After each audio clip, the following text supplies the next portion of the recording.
لا إله لا إله إلا الله لا إله إلا الله محمد رسول الله জবান ছেড়ে দিয়ে সকলেই বলি সাল্লাল্লাহু আলাইহি ওয়াসাল্লাম।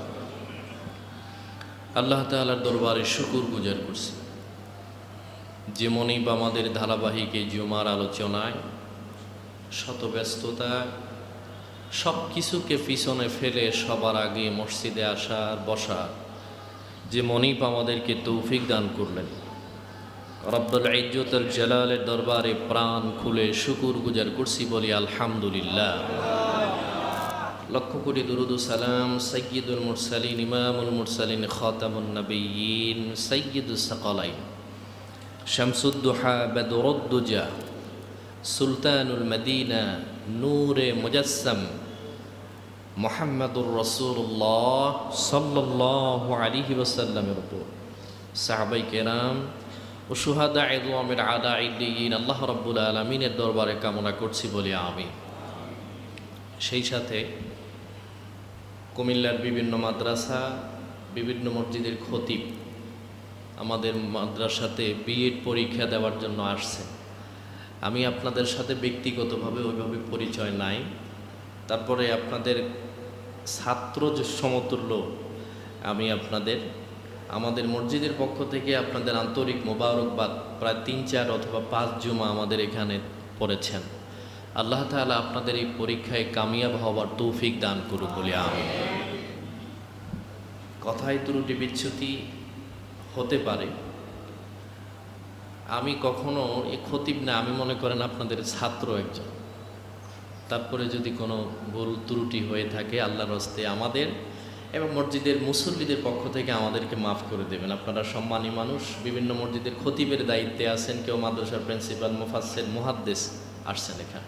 আল্লাহ তাআলা আপনাদের হায়াতে বরকত দান করুক, বলি আমিন। সম্মানিত হাজিরিন, আমরা গত জুমাতে আলোচনা করেছিলাম রাসূল সাল্লাল্লাহু আলাইহি ওয়াসাল্লামের ফিতরাতে ওহী বন্ধ হওয়ার পরে রাসূল সাল্লাল্লাহু আলাইহি ওয়াসাল্লামের উপরে দ্বিতীয়বার যখন ওহী নাজিল হয়, আমরা এখান থেকে একটু অন্য লাইনে গেছি। আজকে আমরা এই বিষয়ে আলোচনা করব। নবীজি সাল্লাল্লাহু আলাইহি ওয়াসাল্লামের উপরে যিনি সব থেকে খারাপ অপবাদ, কটূক্তি, তিরস্কার যিনি করতেন, তাদের ভিতরে অন্যতম হচ্ছে আবু জেহেল, আবু লাহাব। এই দুইজন রাসূলুল্লাহ সাল্লাল্লাহু আলাইহি ওয়াসাল্লামকে শুধু তিরস্কারই করেন নাই, অন্যজনকে তিরস্কার করার জন্য উদ্বুদ্ধ করতেন। নাউযুবিল্লাহ বলেন। আপনাদের মুক্ত চিন্তায় একটা প্রশ্নের জবাব দেন। রাসূল সাল্লাল্লাহু আলাইহি ওয়াসাল্লাম মক্কাতুল মুকাররমায় কালেমার দাওয়াত দেওয়ার পেছনে তার কোনো স্বার্থ আছে? কথা কেন কোনো উদ্দেশ্য আছে? নবীজি সাল্লাল্লাহু আলাইহি ওয়াসাল্লামকে আল্লাহ তাআলা জাহান্নামের ভয় দেখানোর কথা তার পরিবারকে বলেছেন, তার উম্মতদেরকে বলেছেন। রাসূলুল্লাহর একটা টেনশন, আমার কোনো উম্মত, আমার পরিবারের কোনো মানুষ যেন জাহান্নামীদের অন্তর্ভুক্ত না হয়। এটা হলো আল্লাহ রাব্বুল আলামিনের হাবিবের মিশন। কিন্তু তারপরেও কাফের বেঈমানদের ভিতরে রাসূল সাল্লাল্লাহু আলাইহি ওয়াসাল্লামের উপরে অতর্কিত আক্রমণ, তার উপরে তিরস্কার কি কারণে, কেন করলেন, এটা শুধুমাত্র আবু জেহেল, আবু লাহাব তারাই ভালো জানে। কারণ নবীজি যখন বলেছেন কুলু লা ইলাহা ইল্লাল্লাহ, এই কথা বলার পিছনে কোনো ব্যক্তি যদি স্বীকার করে শুধুমাত্র কেবলমাত্র আমার রব, আমার আল্লাহ, আল্লাহ ছাড়া আমার কোনো ইলাহ নাই, ওই পৃথিবীর সমস্ত কর্তৃত্ব চলে যায়, ওই ব্যক্তির সমস্ত কর্তৃত্ব এবং অভিভাবকত্ব চলে যায় কার কাছে? আল্লাহ তাআলার কাছে। আল্লাহ রাব্বুল আলামিনের হাবিবকে এবার কেমনে তিরস্কার করবেন? আল্লাহর হাবিব সাল্লাল্লাহু আলাইহি ওয়াসাল্লামকে এক জায়গায় বসা অবস্থায় দেখলেন আবু জাহেল। দারুন নাদওয়ার ভিতরে 7 জন মিটিং ডাকলো। তাদের প্রধানের নাম আবু জাহেল, যিনি প্রধান উপদেষ্টা তার নাম হলো ওয়ালিদ ইবনে মুগীরা। আল্লাহ রাব্বুল আলামিন এই ওয়ালিদ ইবনে মুগীরাকে এমন সম্পদ দিয়েছিলেন, যারা মক্কাতে গেছেন, মক্কাতুল মুকাররমা থেকে তায়েফের দূরত্ব হলো 72 কিলোমিটার। এই দুই রাস্তার দুই পাশে বিস্তীর্ণ যত সম্পদ, যত জমি, খেজুরের বাগান, সব কিছু আল্লাহ তাআলা ওয়ালিদ ইবনে মুগীরাকে দান করে দিয়েছিলেন। এত বড় ধনী মানুষ ছিল, কিন্তু শুধু সম্পদ থাকলে এই কালেমা নসিবে জোটে না। আবার কিচ্ছু নাই, আল্লাহ তাআলা তাকে জান্নাতের মেহমান বানিয়ে দিয়েছেন, এরকম ঘটনা নাই? আল্লাহ রাব্বুল আলামিনের হাবিবের ব্যাপারে তারা সিদ্ধান্ত নিল। 7 জন একত্রিত হবার পরে ডাক দিয়া বলল, ওয়ালিদ ইবনে মুগীরা, আমি তোমাকে একদিন দেখেছি আল্লাহর হাবিব বাইতুল্লাহর চত্বরে বসে কোরআন তেলাওয়াত করছে, তুমি আর এক কর্নার থেকে মনোযোগ দিয়ে তার কোরআন তেলাওয়াত শুনছো। কারণ কাফের বেঈমানেরাও জানে আল্লাহর নবীর উপরে যেইটা নাজিল হয় পৃথিবীর কোনো বানানো মানুষের কথা হতে পারে না। তদানীন্তন সময়ে সব থেকে বড় বড় কবি ইমরুল কায়েসের মতো কবি, বড় বড় কবিরা ছিল, কিন্তু ওরাও স্বীকার করেছে নবীজি যেটা বলে কবিতা তার ধারে কাছেও নাই।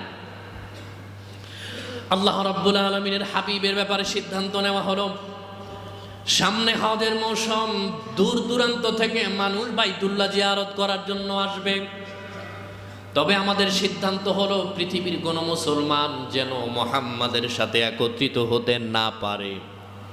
কারণ আমরা জানি মুহাম্মাদের চেহারা, মুহাম্মাদের কোনো ব্যক্তি যদি তার মুখের ভাষা একবার শোনে, দ্বিতীয়বার শোনার আগে তিনি কালেমা পড়ে মুসলমান হয়ে যায়। সুবহানাল্লাহি ওয়া বিহামদিহি। আল্লাহ রাব্বুল আলামিন তার হাবিবের অসংখ্য মুজিজার ভিতরে অন্যতম মুজিজা, নবীজির চেহারা দেখার পরে কোনো ব্যক্তি তার থেকে ফেরত আসার সম্ভাবনা নাই। খন্দকের যুদ্ধের সময় হযরতে আবু বকর রাদিয়াল্লাহু তাআলা আনহু ডাক দিয়া বলে, নবী, আপনার পেটের ভেতরে পাথর বেঁধে নিয়েছেন নিজের হাতে, আপনি পরীক্ষা খনন করেন, নিজের হাতে মাটি কাটেন, নিজে বহন করেন। আপনার পেটের ভেতরে কিছুই নাই, আপনি একটু খাবারের ব্যবস্থা করতে পারেন না। আল্লাহর হাবিব ডাক দিয়ে বলে, আবু বকর, তোমরা আমার খাবারের চিন্তা ভাবনা করছো, কিন্তু আমি তো দেখি তোমাদের পেটের ভিতরে কোনো খাবার নাই। আবু বকর ডাক দিয়ে কয়, শোনেন, আল্লাহর ইজ্জতের কসম খেয়ে বলি, সারাদিন অক্লান্ত পরিশ্রম করার পরে সন্ধ্যার দিকে যখন আমরা আপনার চেহারার দিকে তাকাই, আল্লাহ তাআলা কোন জায়গার বরকত দিয়া আমি আবু বকর নয় 1400 সাহাবীর পেটটাকে পরিপূর্ণ করে দেয়। সুবহানাল্লাহ, রাহমাতুল লিল আলামিন। আল্লাহ রাব্বুল আলামিনের হাবিবের ব্যাপারে সিদ্ধান্ত হলো, তোমরা শোনো, আল্লাহর হাবিব যেহেতু কালেমার দাওয়াত দিয়া গোটা সমাজটাকে একটা বৈপ্লবিক পরিবর্তন করে দিয়েছেন, আমাদের প্রথম নাম্বার কথা হলো, পৃথিবীর যেই রাষ্ট্রের মুসলমান বাইতুল্লাহ জিয়ারতের জন্য আসুক না কেন, তাদেরকে আমরা মুহাম্মাদের সাথে সাক্ষাৎ করতে দিব না। তোমরা একটা খবর প্রচার করে দিবা, নাম্বার 1, ওই যারা বাইতুল্লাহ জিয়ারতের উদ্দেশ্যে আসবে তোমরা তাদেরকে বলবা যে তিনি পাগল। নাউজুবিল্লাহ, জোরে বলেন না। কি বললেন? দারুন নাদওয়ার ভেতরে 7 জনের আবু জেহেল সিদ্ধান্ত দিল, তোমরা সকলের কাছে এই কথাটা প্রচার করে দেবে যে মুহাম্মদ পাগল। নাউজুবিল্লাহ কন না, আরগুলো সুবহানাল্লাহ কন নাকি? নবীজি পাগল? নবীজির চেহারা, তার কথাবার্তা, তার চাল চলন, তার চারিত্রিক গঠন দেখলে পৃথিবীর কোনো মানুষ পাগল বলতে পারে? কেউ অমুসলিম পর্যন্ত নবীজির চরিত্রের ব্যাপারে কটূক্তি করার সাহস পায় না। আল্লাহ রাব্বুল আলামিনের হাবিবের ব্যাপারে সিদ্ধান্ত হলো, নাম্বার 1, মুহাম্মদকে পাগল বলতে হবে। যেই জায়গার মানুষ আসুক না কেন সকলেই সমস্বরে বলবে তিনি পাগল, তার কাছে যাইও না। কিন্তু ওয়ালিদ ইবনে মুগীরা এর তীব্র প্রতিবাদ করলো, শোনো, তোমরা যেই তাকে পাগল সাব্যস্ত করতে চাও, পাগল কেমন, তার চলন বলন কেমন, তার গায়ের কালার কেমন হয়, কাপড় কেমন হয়, তার মাথার চুলগুলো থাকে উস্কো খুস্কো, কিন্তু তোমরা যে মুহাম্মদকে পাগল সাব্যস্ত করতে চেয়েছো, ওই আল্লাহর ইজ্জতের কসম খেয়ে বলি, পাগল বললে পৃথিবীর কোনো মানুষ এইটা খাবে না। সুবহানাল্লাহ বলেন না। 7 জনের একজন দ্বিমত। তাও কি? আবু জেহেলের পরে যার পোস্ট, হ্যাঁ কি কইল যে তাকে পাগল বললে দুনিয়ার মানুষ খাবে না। কারণ আমি জানি মুহাম্মাদের যে চেহারা, তার চলন, তার হাঁটার যে ধরন, ওই ব্যক্তিকে দেখলে কোনো ব্যক্তি পাগল বলার সম্ভাবনা নাই। এবার ওয়ালিদ ইবনে মুগিরাকে ডাক দিয়া বলল, তাহলে 2 নাম্বার আমরা তাদেরকে গণক বলবো। ওয়ালিদ ইবনে মুগিরা ডাক দিয়া বলল, তোমরা কেমনে গণক বলবে তাদেরকে? আমরা জানি গণক তো কয় মনে মনে। অনেকে হাত দেখে না, নাউজুবিল্লাহ জোরে করে না। হাত দেখা যায় না সুন্নাত? কোন ব্যক্তির কাছে যায় হাত দেখে, দেখেন আমার কয়টা ফাটা আছে, এরকম কয় কি কয় না? ও যে বেটা হাত দেখে ওর ঘরের বেড়া নাই, দুপুরে কি খাইব এই খাবার ওর ঘরে নাই, আছে না এরকম? এটা হারাম, এটা সম্পূর্ণরূপে হারাম। ওয়ালিদ ইবনে মুগিরা 2 নাম্বার প্রস্তাবেরও দ্বিমত পোষণ করে বললেন, না, গণকরা তো মনে মনে কয়, কিন্তু মুহাম্মদ যেইটা কয় সেটা স্পষ্ট করে বলে, মনে মনে বলার কোনো সম্ভাবনা নাই। আল্লাহ রাব্বুল আলামিনের হাবিব শুধুমাত্র মুখেই বলেন না, তার কথা পৃথিবীর কোনো মানুষ শোনার পরে কান দিয়ে শোনে, তার কলিজাতে কি আঘাত করে। ওয়ালিদ ইবনে মুগিরা ডাক দিয়ে বলে, শুধু কলিজার ভেতরে আঘাত করে না, মুহাম্মাদের কথাগুলি কলিজায় আঘাত লাগার পরে চোখ দিয়া পানি বের হয়ে যায়। সুবহানাল্লাহ। পৃথিবীর কোনো গণকের কথাই চোখ দিয়া পানি বের হয় না। এখন কি হা জয়যুক্ত না না জয়যুক্ত হইছে? বোঝেন নাই কথা? ওয়ালিদ ইবনে মুগিরা বললেন যে এই কথার সাথে আমি একমত নই।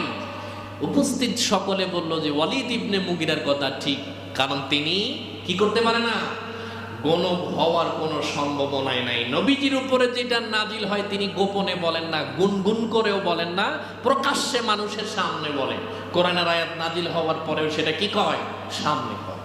পৃথিবীতে যত ধর্ম আছে প্রত্যেকটা ধর্মের আপনি খেয়াল করে দেখবেন, শুধুমাত্র কোরআন মানুষের সামনে স্পষ্ট করে উপস্থাপন করা হয়, হয় কি হয় না? আন্তর্জাতিক বিশ্বে হিফজুল কোরআন প্রতিযোগিতা হয় কি হয় না? হয়। কিন্তু পৃথিবীর কোথাও দেখছেন যে গীতার আন্তর্জাতিক প্রতিযোগিতা আছে? আসতে কয় কেন আছে? ওল্ড টেস্টামেন্ট, নিউ টেস্টামেন্ট, বাইবেলের কোনো আন্তর্জাতিক কি নাই, প্রতিযোগিতা নাই। কারণ তারা জানে যে তার ভিতরে ভেজাল আছে। যদি ভেজাল থাকে সেটা স্পষ্ট গোটা বিশ্বের মাঝে উপস্থাপন করার শক্তি তাদের নাই। কারণ তাদের গুরুরাও জানে, যারা পড়ে তারাও জানে যে এর ভিতরে ভেজাল আছে। কেবলমাত্র একমাত্র লা রাইবা ফি, কোরআন শরীফের ভিতরে কোনো সন্দেহ নাই। এই জন্য পৃথিবীর সমস্ত মানুষ যদি উৎসুক হয়ে কোরআনের আয়াত শোনে, ভুল ধরা তো দূরের কথা, ভুল হবে এই চিন্তা ভাবনাও তাদের মাথায় আনতে পারে না। আলহামদুলিল্লাহ বলি না? এমন এক নির্ভেজাল কিতাবের আল্লাহ তাআলা আমাদেরকে ওয়ারিস বানিয়েছেন, বলি আলহামদুলিল্লাহ। আল্লাহ রাব্বুল আলামিনের হাবিবের ব্যাপারে 2টা মন্তব্য দেওয়ার পরে 2টা নাকচ হয়ে গেল। আল্লাহর হাবিবের ব্যাপারে 3 নাম্বার সিদ্ধান্ত দেওয়া হলো, তুমি তাদেরকে কবি বলতে পারো। কিন্তু ওয়ালিদ ইবনে মুগিরার 3 নাম্বার প্রশ্ন ডাক দিয়ে কয়, শোনো, এই মক্কাতুল মুকাররমা, জাজিরাতুল মক্কা, আরবের ভিতরে বড় বড় কবি সাহিত্যিকরা তাদের ওকাজের মেলার ভিতরে সাবাল মুআল্লাকাতের একটা মেলা লাগে। বিভিন্ন গোত্রের মানুষের স্মৃতিকথন তাদের স্মৃতিপটে মুখস্থ করা থাকে। কবির কবিতার প্রতিযোগিতা হয়। ওই জামানায় যাদের কবিতা একেবারে ভালো মানের হয় তাদের কবিতাগুলি বাইতুল্লাহ চত্বরে লাগায় দেওয়া হয়।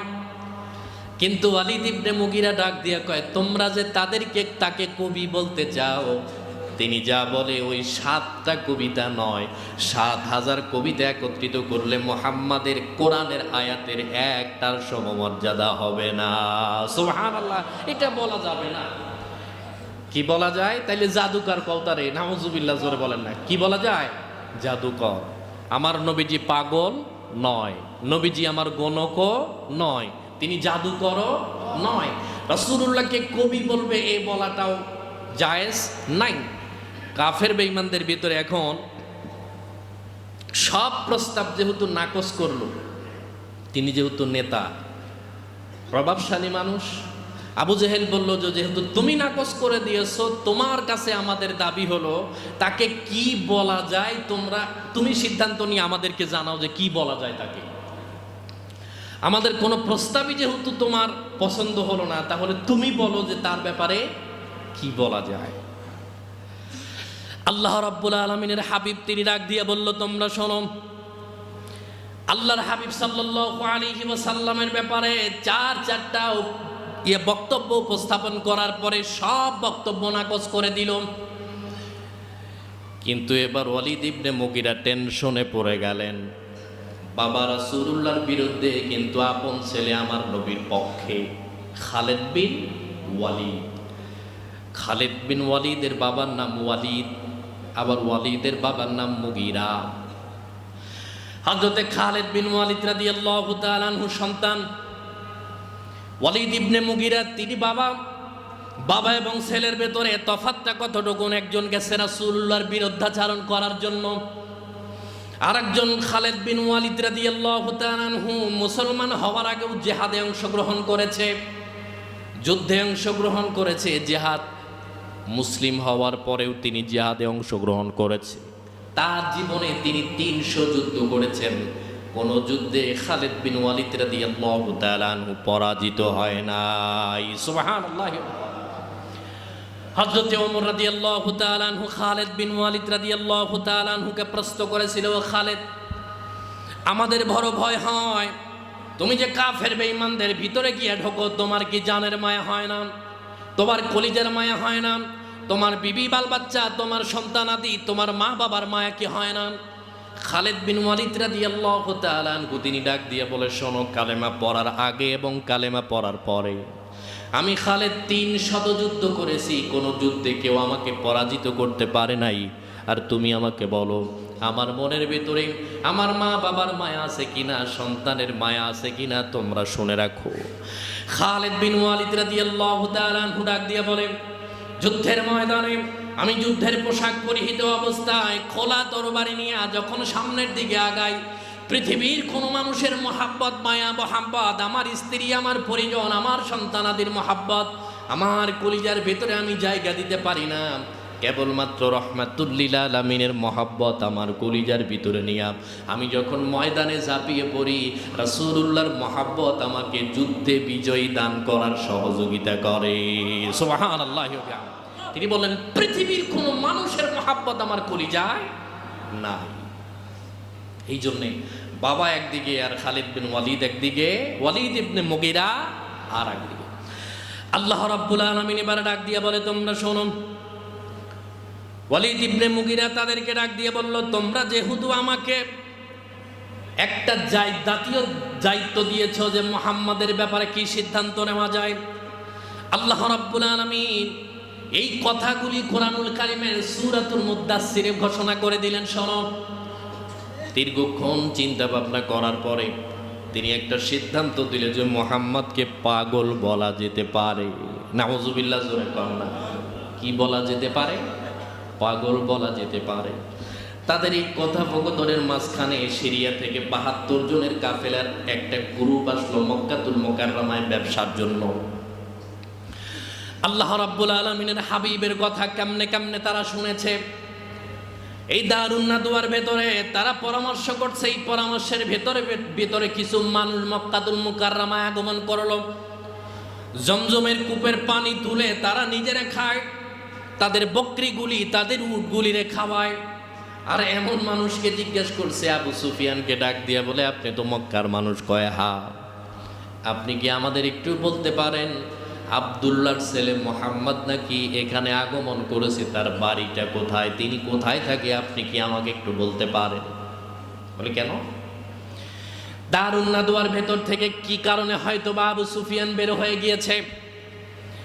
আবু সুফিয়ানের কাছে ৭২ জনের কাফেলার যিনি লিডার ছিল তিনি ডাক দিয়ে বলে, শোনো, মুহাম্মাদুর রাসূলুল্লাহ মক্কাতুল মুকাররমায় আগমন করার কারণে আমরা শাম, সিরিয়া থেকে আমরা একদল লোক রওনা করেছি। আবার কিছু মানুষ পিছনে আসে। শুধুমাত্র ব্যবসার উদ্দেশ্য নয়, 2টা উদ্দেশ্য। নাম্বার 1, আগে মুহাম্মদ যে পাগল, আমরা ওই পাগলটাকে একটু দেখার জন্য যেতে চাই। সুবহানাল্লাহ বলেন না। তিনি কেমন পাগল? মক্কার ছোট্ট ছোট্ট বাচ্চারা তার পিছনে লাগলো না, মক্কার বড় বড় নেতৃত্ব স্থানীয়রা তার পিছনে লেগে গেল। কেমন পাগল? এটা কম দামের পাগল হতে পারে না। আবু সুফিয়ান কয়, গামসারা পরামর্শ করলাম কোথায়? আর মানুষ কোন জায়গা থেকে আইসে কই দিয়েছে যে পাগলের সাথে দেখা করবো, নাউজুবিল্লাহ বলেন না। আল্লাহ রাব্বুল আলামিনের হাবিব ডাক দিয়ে বলল, তোমরা শোনো, জমজম কূপের পানির পাশে ওরা নিজেরা পানি পান করছে, কেউ গোসল করছে, কেউ তাদের উট ভেড়া বকরি দুম্বাগুলোকে পানি পান করাচ্ছে। আবু সুফিয়ানের সাথে তাদের কথোপকথন হচ্ছে, আমি দূর থেকে অবলোকন করলাম, কিন্তু আল্লাহ আমাকে জানিয়ে দিয়েছেন কাফের বেঈমানেরা দারুন নাদওয়াতে আমাকে পাগল বলে সাব্যস্ত করেছে। তারা 7 জন আর 72 জনকে আল্লাহ পাঠিয়ে দিয়েছে আমার সাথে সৌজন্য সাক্ষাৎ করার জন্য। সুবহানাল্লাহ। ওরা 7 জন আমারে কি কয়, কোনো অসুবিধা নাই, কিন্তু 72 জন নয়, পিছনে আরো কাফেলা আছে শুধু নবীজির সাথে সাক্ষাতে। সুবহানাল্লাহি ওয়া বিহামদিহি। রাসূলুল্লাহর হাতে হাত রাখা, তার সাথে মুসাফা মুআনাকা করা, এটা নসিবের ব্যাপার। কথা বলেন ঠিক না? নবী সাল্লাল্লাহু আলাইহি ওয়াসাল্লামের সাথে গায়ে গা লাগানো, তার পাশে বসা, তার সংস্পর্শে বসা, হাজারো কাফের বেঈমানদের কাছে বসা একরকম নয়। আল্লাহ রাব্বুল আলামিনের হাবিবের ব্যাপারে আবু সুফিয়ান ডাক দিয়ে বলো, তোমরা যেখান থেকে এসেছো সেখানে চলে যাও। তিনি বললেন, আমরা কিন্তু এমনি এমনি আসি না, এই ব্যবসার উদ্দেশ্যে আসছি। কারণ ব্যবসায়ী চুক্তি মক্কাতুল মুকাররমার মানুষদের সাথে আছে, তার ভেতরে তোমাদের একজন নেতা আছে ওয়ালিদ ইবনে মুগীরা, তার সাথেও আমার ব্যবসায়ী লেনদেন আছে। আপনি যে আমাকে যেতে বলেন, আমি যদি ওয়ালিদ ইবনে মুগীরাকে বলে দেই, আপনার পানিশমেন্ট হওয়ার সম্ভাবনা আছে। আল্লাহ রাব্বুল আলামিনের হাবিব একটু কাছাকাছি আসলেন। যায়েদ ইবনে হারেসা রাদিয়াল্লাহু তাআলা আনহাকে ডাক দিয়া বলল, তুমি একটু তাদের কাছে যাও, তারা কি বলে শোনো। যায়েদ ইবনে হারেসা কাছাকাছি যাওয়ার পরে বলল, পথিক ও মুসাফিরের দল, তোমরা কোথা থেকে আসছো? তারা বলল, সিরিয়া থেকে আসছি। কার কাছে? বলে, মুহাম্মাদুর রাসূলুল্লাহর সাথে একটু সাক্ষাৎ করতে চাই। তুমি কে? তিনি বলল, আমি রাসূলুল্লাহর সাথে থাকি। তাইলে তো ভালোই হয়। ওই কাফেলার যিনি নেতা ছিলেন যায়েদ ইবনে হারেসা রাদিয়াল্লাহু তাআলা আনহুর হাতখানা নিজে চুমু দিলেন। তিনি বললেন, আল্লাহর ইজ্জতের কসম খেয়ে বলি, তোমার হাতের ভিতরে একরকম ঘ্রাণ, তোমার বডির ভিতরে আর এক রকম ঘ্রাণ, তবে আমার মন বলে তোমার হাতের সাথে রাহমাতুল লিল আলামিনের হাতের সঙ্গে স্পর্শ লেগে গেছে। সুবহানাল্লাহ। অবশ্যই তোমার হাতের সাথে কি আছে? রাহমাতুল লিল আলামিনের হাত মোবারক লেগেছিল। তুমি আসো আমার কাছে, তুমি কি আমাকে একটু মুহাম্মাদের কাছে নিয়ে যাবে? হযরতে যায়েদ ইবনে হারেসা রাদিয়াল্লাহু তাআলা আনহু বলে, আপনি আগে আপনার নেতার সাথে সাক্ষাৎ করেন। কোথায়? দারুন নাদওয়ায় আছে, যাও। সেই জায়গাতে একত্রিত হওয়ার পরে যায়েদ রাদিয়াল্লাহু তাআলা আনহু বললেন, আপনার লিডারের ভেতরে সবথেকে বড় উপদেষ্টার নাম ওয়ালিদ ইবনে মুগীরা। তারা সিদ্ধান্ত নিয়েছে আব্দুল্লাহর ফুলা মুহাম্মাদুর রাসূলুল্লাহ সাল্লাল্লাহু আলাইহি ওয়াসাল্লামের কাছে পৃথিবীর কোনো মানুষকে সেখানে ভিড়তে দেবে না। এবার কাফেলার দিনই সর্দার তিনি ডাক দিয়ে কয়, তাইলে আর নেতার কাছে গেলাম না, আগে যার ব্যাপারে পাগল বলে সাব্যস্ত করেছে একটু যাই, তার সাথে সাক্ষাৎ করা যায় কিনা। সুবহানাল্লাহ। তিনি বলেন, সেখানে পরে যাওয়া যাবে। তারা যেহেতু সিদ্ধান্ত নিছে নবীজি পাগল, তাহলে একটু তার কাছে যাই, কেমন পাগল একটু দেখে আসি। আল্লাহ রাব্বুল আলামিনের হাবিব তিনি বসে আছেন। আবু বকর রাদিয়াল্লাহু তাআলা আনহু সহ কয়েকজন সাহাবায়ে কেরামদেরকে নিয়ে বসা। ওই 72 জনের কাফেলার যিনি লিডার ছিলেন তিনি রাসূলুল্লাহর দিকে রওনা করলেন। যায়েদ ইবনে হারেসা রাদিয়াল্লাহু তাআলা আনহুকে বলল, তুমি শোনো, আমাকে চেনায় দিতে হবে না, কারণ সিরিয়ার জমিনে এমন একজন পণ্ডিতের সংস্পর্শে ছিলাম, তিনি বলেছে তার চেহারা কেমন হবে, তার চুল কেমন হবে, তার বডির স্ট্রাকচার কেমন হবে, তার চলন, তার কথার ধরন কেমন হবে, সব আমার মুখস্থ আছে। আল্লাহ রাব্বুল আলামিনের হাবিবের দিকে তারা রওনা করলেন। দূরের থেকে তারা নজর করে দেখে রাসূলুল্লাহ যেই পাশে বসেছে তার চেহারার নূরের তাজাল্লিতে বাইতুল্লাহর গিলাফটা পর্যন্ত আলোকিত হয়ে গেছে। তিনি রওনা করলেন, আর দেরি করলেন না, সরাসরি আল্লাহর হাবিবের কাছাকাছি রাসূলুল্লাহর উরুর সাথে নিরে উরু লাগায়া বসলেন। বললেন, আমার যদি ভুল না হয়ে থাকে তাহলে আল্লাহর ইজ্জতের কসম খেয়ে বলি, আপনি আখিরি জামানার নবী মুহাম্মাদুর রাসূলুল্লাহ সাল্লাল্লাহু আলাইহি ওয়াসাল্লাম। আল্লাহ রাব্বুল আলামিনের হাবিব তাদেরকে সান্ত্বনা দিয়ে ডাক দিয়ে বলল, কোথা থেকে এসেছেন? মাথার চুলগুলি উস্কো খুস্কো, নিশ্চয়ই বহুদূর থেকে এসেছেন, একটু রেস্ট করেন, তারপরে কথা বলবো। ওই কাফেলার সর্দার তিনি ডাক দিয়ে বলে, আপনি নাকি পাগল? আপনাকে দেখার জন্য এসেছি। পাগল কেমন হয়? যেই পাগলের চেহারার তাজাল্লি বাইতুল্লাহর চত্বর পর্যন্ত আলোকিত করে, যার কথা মানুষের হৃদয় বিগলিত করে, যার চরিত্রের কারণে মানুষ পরিবর্তন হয়ে যায়, এইটা সাধারণ পাগল হতে পারে না। আর আপনি যদি পাগল হন, আপনার সাথে শুধু আমি নয়, আমার ৭২ জন সব একত্রিত হয়ে তোমার কাছে মুসলমান হয়ে গেলাম। সুবহানাল্লাহি ওয়া বিহামদিহি। এই কথার গোপন আছে। আবু সুফিয়ান যায়া ওয়ালিদ ইবনে মুগিরের কাছে বলছে, নবী সাল্লাল্লাহু আলাইহি ওয়াসাল্লাম তাদেরকে কি ডাইকে আনছেন না তারা স্বইচ্ছায় আসছে? ইচ্ছা করে নবী সাল্লাল্লাহু আলাইহি ওয়াসাল্লামের কাছে আসলেন। আল্লাহর হাবিব সাল্লাল্লাহু আলাইহি ওয়াসাল্লাম তাদের বসালেন, খেজুর দিয়ে তাদেরকে আপ্যায়ন করলেন। নবীজি সাল্লাল্লাহু আলাইহি ওয়াসাল্লামের কাছ থেকে আবু সুফিয়ান তিনি বদরের যুদ্ধের পরের দিন মুসলমান হয়েছেন।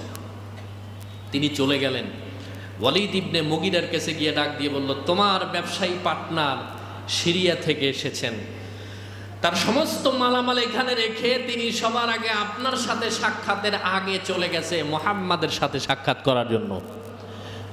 আবু জেহেল দাঁড়ায় কয় যে কাম সারা, আমরা যে চিন্তা ভাবনা নিছি, আল্লাহ বলেছেন ওয়া মাকারু ওয়া মাকারাল্লাহ ওয়াল্লাহু খায়রুল মাকিরিন, আল্লাহর পরিকল্পনা সর্বোত্তম, ঠিক না?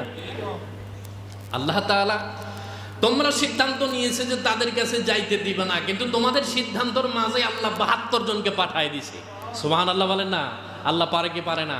পারে।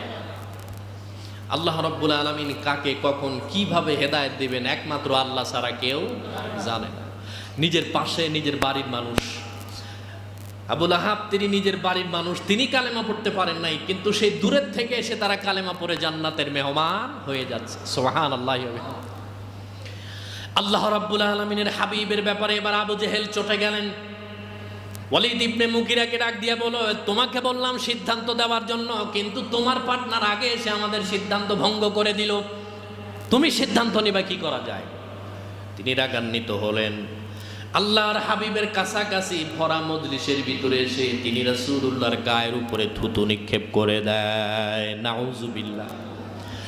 যেই নবীর গায়ের উপরে মশা পর্যন্ত বসা হারাম, মাছি পর্যন্ত বসা হারাম, পৃথিবীর যত প্রকার রোগ আছে সমস্ত রোগের থেকে আল্লাহ তার নবীকে হেফাজত করে রেখেছেন। আল্লাহ বলেছেন ওয়াল্লাহু ইয়াসিমুকা মিনান নাস, আল্লাহ রাব্বুল আলামিন তার হাবিবকে সমস্ত প্রকার ব্যাধি থেকে হেফাজত করে রেখেছেন। ওয়ালিদ ইবনে মুগিরা সেখান থেকে একেবারে রাগে রাগান্বিত হয়ে উপস্থিত সমস্ত মানুষের সামনে রাসূলুল্লাহর গায়ের ভিতরে থুতু নিক্ষেপ করে দেয়। আল্লাহর নবী আস্তে গলায় বললেন, এটা কোনো বৈধ সন্তানের উপমা হতে পারে না, নিঃসন্দেহে তুমি যারও সন্তান। নাউজুবিল্লাহ, জোরে বলেন না। নবীজি যেটা কইছে এটা সঠিক কিনা? কথা কয় না কেন? সঠিক। হ্যাঁ। ওয়ালিদ ইবনে মুগিরাকে তিনি মানুষের সামনে ৭০-৭২ জনের সামনে থুতু দিছে। এটা বড় বিয়ের জুতি না। বিয়ের জুতি হচ্ছে এতগুলি বিজনেস পার্টনারের সামনে যে তারা জারজ কইছে, এটা প্রেস্টিজে লাগছে না? লাগছে কিনা জোরে কোন? তিনি রাসূল সাল্লাল্লাহু আলাইহি ওয়াসাল্লামের হাত ধরলেন, আমার মায়ের কাছে যেতে হবে, কারণ আমি জানি আবু জেহেলের আপন বন্ধু আখনাস ইবনে শুরাইক সে বলছে তুমি সত্যবাদী। আবু জেহেলও জানে তুমি সত্যবাদী, অতএব তুমি আমাকে জারজ বলেছো, এর প্রমাণ দিতে হবে, নইলে আমার মা মিথ্যাবাদী, না হলে তুমি মিথ্যাবাদী। রাহমাতুল্লিল আলামিন কোনোদিন মিথ্যা কথা বলে? কথা কয় না কেন? বলতে পারে। এটা শুধু তার ব্যাপারে নয়, রাসূল সাল্লাল্লাহু আলাইহি ওয়াসাল্লাম বলছেন কিয়ামত পর্যন্ত যারা ওয়ারাসাতুল আম্বিয়া হক্কানি আউলিয়া ইকরামের বিরুদ্ধাচরণ করবে, আপনি তাদের জন্ম ঘেটে দেখবেন গোড়ায় গন্ডগোল আছে। কথা বলে না কেন? ঠিক না? এই জন্য কারোর সাথে কথা বলতে গেলে, হ্যাঁ আপনি যাদের সরাসরি জানেন যে উনি 2 নাম্বার, আপনি তার ব্যাপারে দ্বিমত করেন, কিন্তু হক্কানি কোনো আউলিয়া ইকরামের ব্যাপারে, কোনো আলেমের ব্যাপারে আপনি বিশুদ্ধার করতে গেলে চিন্তা ভাবনা করে করবেন, ঠিক না? আল্লাহ রাব্বুল আলামিনের হাবিব ডাক দিয়ে বলল, আমি বাইতুল্লাহর চত্বরে আছি, কোথাও যাব না। আমি যাহা বলি আমার আল্লাহ বলতে বলে। তোমার মা কি করেছে আল্লাহ ভালো জানে, আমি অতটা জানি না। তিনি খোলা দরবারে নিয়ে তার মায়ের দরবারে ডাক দিয়ে কয়, মা তুমি আমার গর্ভধারিণী মা, তোমাকে আমি একটা প্রশ্ন করতে চাই, এক কথায় জবাব দিবা। আমার